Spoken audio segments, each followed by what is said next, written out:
खिलाफ एफआईआर भी दर्ज हुई, कई को धारा 38 में डिस्क्वालीफाइड किया है। ये एक ये एमएमएस में और कोई मैडम से पूछना चाहते सर, इसमें एक चीज और बता दीजिए, आप बता रहे हो सरपंचों पर जो कार्रवाई, इसमें संख्या नहीं है क्या कि कितने सरपंचों पर कार्रवाई हो? तो जो शिकायत आती है उस शिकायत के आधार पर हम वो पंचायत राज विभाग भी करता है और आरडी के जो वर्क है उसको हम करते हैं। विभाग के अधिकारी कितने लिख पाए थे इसमें? संबंधित विभाग के अधिकारी कितने, क्योंकि सरपंच तो अकेला इतना बड़ा घोटाला करेगा नहीं। विभाग के अधिकारी तो चाहे बीडीओ है, चाहे जेईएन है, चाहे जेटी है, चाहे सेक्रेटरी है, चाहे सरपंच है, जांच करके हमने समान रूप से किसका कितना दोष है और समान अनुपात में उन पे हमने लायबिलिटीज फिक्स कर दी। रिकवरी के लिए भी कोई प्रक्रिया अपनाई जाएगी कि इन संबंधित अधिकारियों से वसूली के लिए जो ये डकात गए राशि? नहीं, रिकवरी के तहत कानून बना हुआ है, नियम बना है, उसके तहत उसको कार्रवाई होगी। किस जिले का मामला है सर? बाकी सर 100% हमने यहाँ मुख्यालय से चेकिंग की है। तो ये अटेंडेंस आती है और ये फोटोज है 2-3 मस्टरोल में दिया जाता है। 100% चेकिंग की है। जो फिर सामने आए इस तरह की जहाँ गड़बड़ी हुई है फिर उनके खिलाफ कार्रवाई की। तो उससे सर एक इफेक्ट ये आया है कि आगे से जो ये गलत मस्टर रोल है उनकी संख्या में कम। इसका पलक झपकने का कोई पता नहीं, वो पलक को कैच करता है ये फोटो। इसमें पहले क्या होता था, जैसे सर बता रहे थे, एक फोटो ले ली, उस फोटो को दूसरे मशहूर पे कैप्चर करा दी। हमने 3-4 पकड़ी तो भारत सरकार से रिक्वेस्ट करके मॉडिफाई करा दिया। अब जैसे मशहूर में 10 लोग लगे हुए हैं, 10 लोग के पहले तो फोटो कैप्चर हेड काउंट करेंगे कि 10 लोग पूरे हुए नहीं, और जब तक उनकी आई झपकेगी नहीं, वही नहीं झपकेगी जब फोटो कैप्चर नहीं होगी, सिर्फ फोटो से फोटो नहीं होगी। तो आई ब्लिंकिंग वाला ऑप्शन भी डाल दिया कि आई ब्लिंकिंग होगी तो ही फोटो खींचेगी, हेड काउंट होंगे तो होगी। ये क्या होता था, जैसे एक जगह काम कर दिया, सड़क का काम 5 किलोमीटर चल रहा हो, एक जगह पे ही फोटो कैप्चर कर दीजिए, 500 मीटर भी उसको फोटो उसकी अटेंडेंस लेने का ऑप्शन जारी कर दिया हमने। तो इससे अब ये जैसे सर बता रहे थे 2600 करोड़ की तो ये कमी वो है जो पेमेंट जाता वो गया ही नहीं हमारी चेकिंग के चक्कर से। ये तो 2600 करोड़ बच गए, यानी ये तो जो हमारी मॉनिटरिंग सिस्टम से वो मस्टोल पे डिप्लॉय हुए ही नहीं। दरबार टाइम से लगाओ। 2600 करोड़ बच गए आप इस पोर्टल से। सबसे ज्यादा कौन से जिले में? चारों तरफ वैसे इधर ज्यादा है अपने मारवाड़, और हमारे तो पूर्व राजस्थान में करौली। अब एक और विभाग की योजनाओं पारदर्शिता प्रभावी क्रियान्वयन हेतु ई वर्क पोर्टल 2.0 शुरू किया गया। इसमें सभी योजनाएं प्लस MLA से इसमें ऑनलाइन अभिशंसा से कार्य की स्वीकृति की जाएगी। इसमें सर जैसे जो रिकमेंडेशन है और पेमेंट पूरी प्रक्रिया अब ऑनलाइन हो जाएगी, तो पूरी पारदर्शिता है। कहीं पर भी अब MLA साहिबान से भी हम कह रहे हैं कि फिजिकल हमें रिकमेंडेशन ना चाहिए, ऑनलाइन चाहिए। और हर एक MLA साहिबान को हमने उसमें एक्सेस दिया हुआ है, वो खुद मॉनिटर कर सकते हैं कि मैंने कब भेजा, कब इसकी चीज।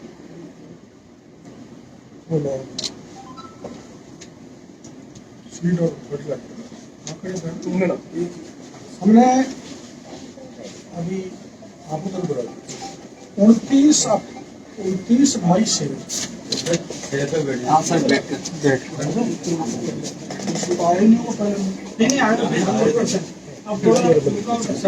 29 मई से हमने खाद बीज पेस्टिसाइड थोड़ा सा उनको पीछे। वैसे तो 23 अप्रैल से चालू हुआ था, लेकिन 29 अप्रैल से मैं खुद इस मामले में अधिकारियों के साथ गया था। तो इसमें अब तक नकली खाद, घटिया बीज, नकली पेस्टिसाइड,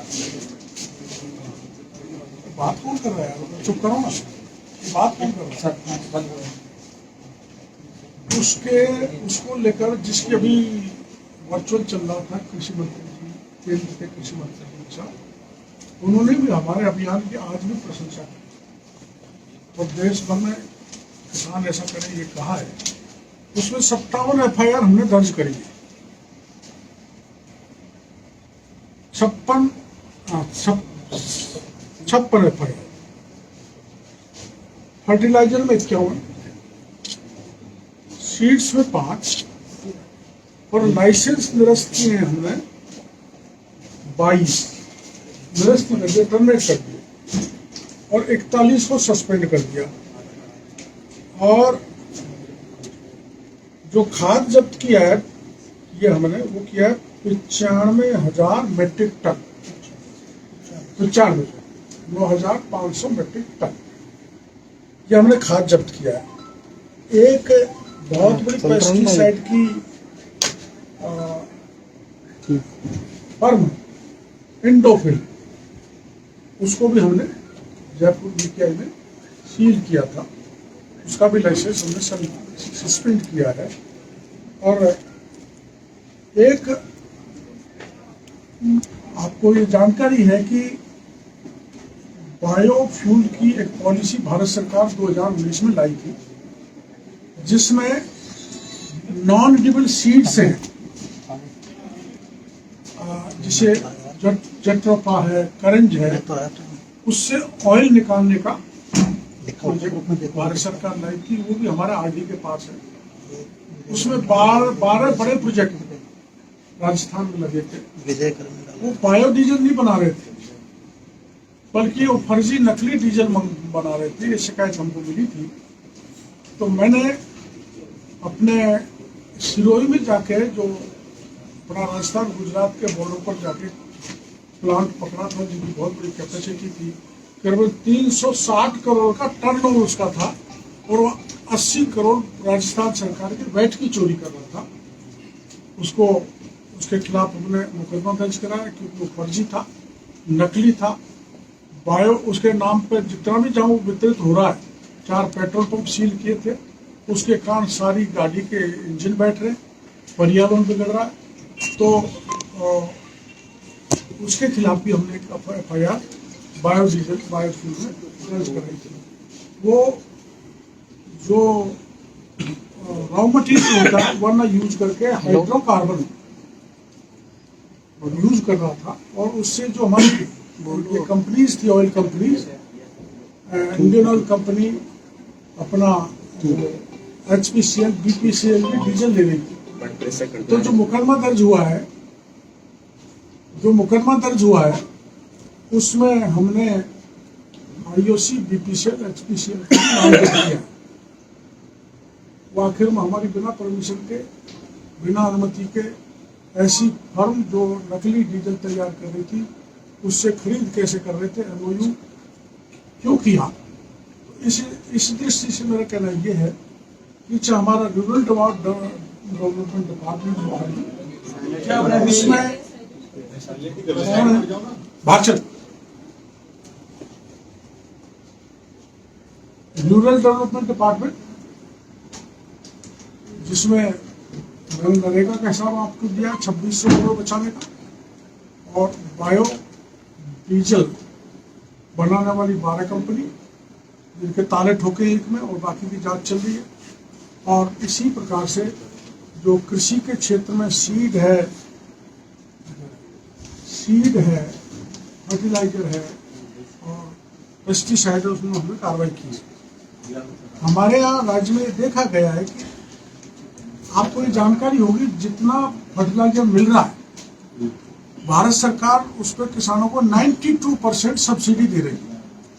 किसान को मात्र 8% देना पड़ता है। उस 92% सब्सिडी का कारण हमारे यहाँ जो अनुदानित यूरिया है वो डाइवर्ट हो रहा है औद्योगिक इकाइयों जैसे प्लाईवुड, डेफ, रेजिन्स पेंट्स, पशु आहार, क्रॉकरी, इसमें हो रहा है। और ये FCO के 1985 के क्लॉज 25 के तहत अनुदानित यूरिया का गैर कृषि कार्य औद्योगिक इकाई में यूज किया जाना पूरी तरह से प्रतिबद्ध है। तो सर इसके लिए तो पहले नीम कोटिंग यूरिया लेकर के आए थे। हाँ, वही तो है। इसमें हमने यहाँ कार्रवाई की है। इसके 74 नमूने का लिए हमने, जिसमें 4 नमूने नीम तेल पाया गया और 11 स्थानों पर सीज की गई और उसमें 621 मैट्रिक टन यूरिया जब्त किया है और 4 FIR दर्ज की है। आज हम केंद्रीय मंत्री जी ने हमको यही कहा है कि देश में किसानों का जितना फर्टिलाइजर विशेषकर यूरिया जा रहा है वो डाइवर्ट बहुत हो रहा है, उसको रोकने की जरूरत है। तो इसको रोकने के लिए हम एक कार्रवाई करेंगे रेकी करके, जिसमें आपको सबको बुलाएंगे। तो जो बड़े पैमाने पर यूरिया डाइवर्ट हो रहा है वो राजस्थान में एक मिसाल के तौर पर आपके सामने प्रकट करेंगे, क्या क्या कबाड़ा कौन कौन इन उद्योगों में कर रहे हैं और किसान के यूरिया को ले जाए। और कुछ और करना है भाई साहब, पहले कम कार्रवाई होती थी, अब डिपार्टमेंट के भी कुछ अधिकारी मिले हुए हैं क्या इनके साथ कुछ? 11 सस्पेंड कर दिया और भी कुछ आ रहे हैं क्या इसमें? और को कर देगा, कोई कितना बड़ा हो। पाइपलाइन में चल रहा है 5-7 जो भी गड़बड़ी करेगा 5-7 पाइपलाइन में बड़े नाम वो बचेगा नहीं, उनके खिलाफ कार्रवाई करेंगे। और ये खाद के संकट की खबरें आती है भाई साहब जगह जगह से, बार बार किल्लत। खाद के संकट का कारण यही है कि डाइवर्जन बहुत ज्यादा हो रहा है। सर वो 12 कंपनियां जो खाद देने वाली हैं वो भी, उनके भी आपने आंकड़े देखे, वो तो माइनस में बना ही नहीं पाई। जो आपसे रिलेटेड है तो छापे देने के बाद 2 तो बंद हो गई और अभी 10 चल रही है, उनकी जांच चल रही है, निश्चित जांच की आवश्यकता है, इसलिए उनको भी ताला ठोकेंगे जो नकली बना। तो खाद जो अल्काली जो कंपनियां उनकी टैगिंग नहीं रोक पा रही है मंत्री जी। हाँ, केंद्रीय मंत्री जी ने अभी आज हमको। अगर आपका सपना है अपना खुद का न्यूज चैनल शुरू करने का, लेकिन सोच रहे हैं कैसे शुरू करें, तो आप चिंता छोड़िए, क्योंकि आपके पास है एक ऐसा मीडिया पार्टनर जिसके पास है तजुर्बा, तकनीक और तगड़ा ट्रैक रिकॉर्ड। हमारे पास है एक दमदार न्यूज यूट्यूब चैनल, 4.5 लाख से ज्यादा सब्सक्राइबर्स और 8 करोड़ से भी ज्यादा व्यूज और 15 से 20 साल का न्यूज प्रोडक्शन एक्सपीरियंस। तो आपको चाहिए अपना न्यूज प्लेटफॉर्म, तो मिशी मीडिया सॉल्यूशंस के साथ जुड़िए, जहां मिलेंगे आपको best reporters, high quality camera shoot and edited videos, professional news setup और पॉडकास्ट सेटअप। और हाँ, आपकी पहचान अब पूरे देश तक पहुंचेगी। और तो और, हम लाए हैं आपके लिए सिंगल, मंथली और बल्क वीडियो पैकेजेस। तो अब ना होगी किसी एंकर की टेंशन और ना एडिटर हायर करने का झंझट। तो इंतजार किस बात का है? आज ही जुड़िए मिशी मीडिया सॉल्यूशन से और बनाइए अपना खुद का न्यूज ब्रांड। अधिक जानकारी के लिए अभी कॉल करें।